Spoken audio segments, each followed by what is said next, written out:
What's up guys, it's Joe with Strictly Commerce. Inside of this video, we're going to be going over a bunch of beginner mistakes that I wish I knew when starting out on Amazon.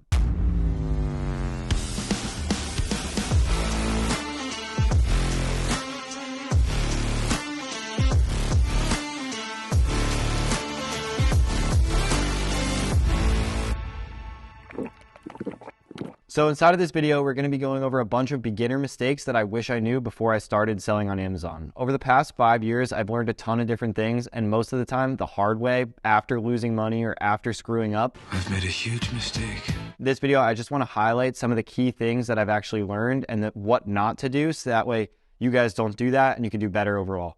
So the first beginner mistake that I have to say, and you guys have definitely heard me say it before, but it's because this is like the most important thing that you're going to encounter, is you're going to need to go wide and not deep on different product.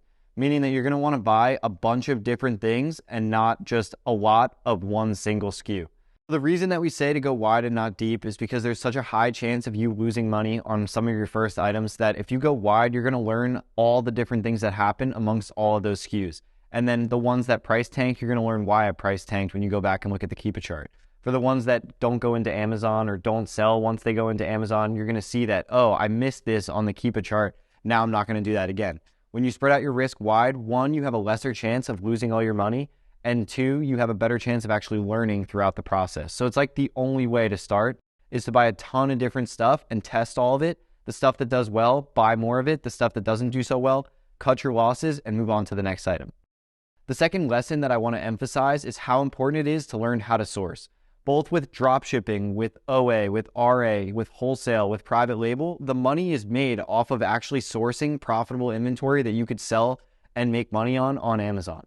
If you learn how to source, that's like 95% of this business. And like I say, you make money on the buy. So learning how to source is like the most important thing that you're going to want to learn in the beginning. Go through hundreds and hundreds, if not thousands of different listings on Amazon and learn what to look for. What is a good Keep It chart? What places have good items? What other sellers are selling a bunch of different brands? What brands are brands that I want to get brand directs with? As you search through different items and start to look at more and more and more listings, I'm talking hundreds, if not even thousands of items. Once you search through this many, you're going to see trends and see what works and what doesn't, and then go that way. The only way you're going to get good at sourcing is by learning and then actually doing it. So the more time you spend sitting there looking at listings and trying to hit sourcing goals, the better. That brings us to the third lesson that I have, and that is you will lose everything if you do not stay consistent on your buying goals. So what does that mean? I've said to people before, you need to make consistent buying goals. So if you want to spend $10,000 a month, you need to divide that up over how many days that you're going to be sourcing and then purchase that much worth of inventory every month. If you consistently don't hit your buying goals, your business is never going to grow because you're not going to make any money unless you're actually buying and bringing on more inventory for your business. I can't stress this enough. The amount of times that I've slacked on sourcing and then watched the bars go down the following month is crucial. And if you're not doing so, you are screwed and you will not be able to make money within this business. Learn from my mistakes. You need to be very consistent with your sourcing, set buying goals and actually hit them and then go past them. The fourth lesson that I learned was when I was actually starting the wholesale piece of things. So that brings us back to like mid-2020 after I started to stop drop shipping and move towards wholesale the first time. I emailed probably 1,000 distributors and maybe heard back from like 5 to 10 of them. I didn't realize that distributors do not want you to email them like 90% of the time. So if you want to open up accounts with these guys, call them up, tell them who you are, tell them that you want to do business and how you want to do business, see how it is that they do business, and then start the relationship up and do business with them. The only way to make this happen is to call them up and actually get the ball rolling. If you start to email, you're going to have a ton of distributors that never hit you back because they get tons and tons and tons of emails and nobody's actually looking at them. Call them up, get a rep on the phone and start talking to them, and that's the best way to land accounts. The last lesson that I learned, and I definitely learned this one the hard way, is that anything that seems too good to be true is. Not most likely is, it is. All those Telegram chats that you guys see that have ASINs and what looks like profitable inventory, pretty much all of it is BS. You sure about that? You sure about that? If they actually do send you the product, which is not likely, there's a big thing going around right now where a lot of the Telegram sellers are actually buying stolen inventory and selling it to you. So whenever you see something that looks way too easy, aka where there's like ASINs and really good products all the time, most likely it's not good. And that's because these wholesalers, if they had this good of inventory, why would they sell it to you rather than sell it on Amazon? The reason that they have to sell it to you is because they screwed up their Amazon accounts, or they know that the products are actually really not going to do well on Amazon, but they can make it look like they will based off of good pricing, but not good Keepa charts, and try and offload the inventory to you. This is a huge mistake that I see a lot of new sellers make, and I even wasted my time trying to do this and go through these telegrams and open up accounts and try and do business with these guys.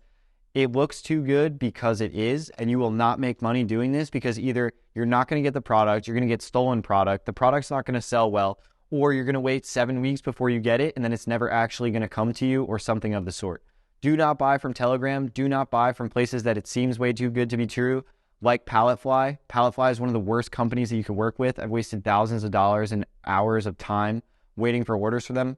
Do not buy from places that are like feeding you Amazon deals. It's not how it works. Nobody's going to feed you Amazon deals. You need to go and find those deals yourself.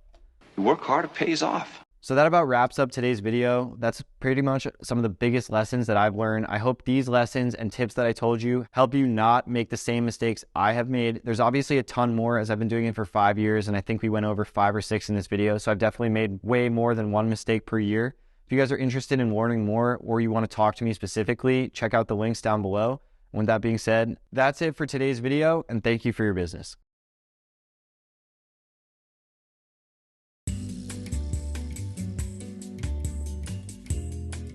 Can we do an outtakes at the end of this video?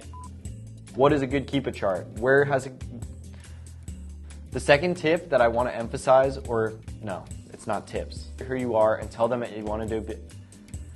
My computer's just going crazy with notifications. How do you turn that off? Rather than buying 1,000 of each product. What? Third lesson I have, and this is basically... And I didn't realize that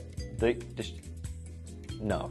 Yeah. A bunch of different tips that I've learned. Wait, what is this about? Lessons? Yes. The channels.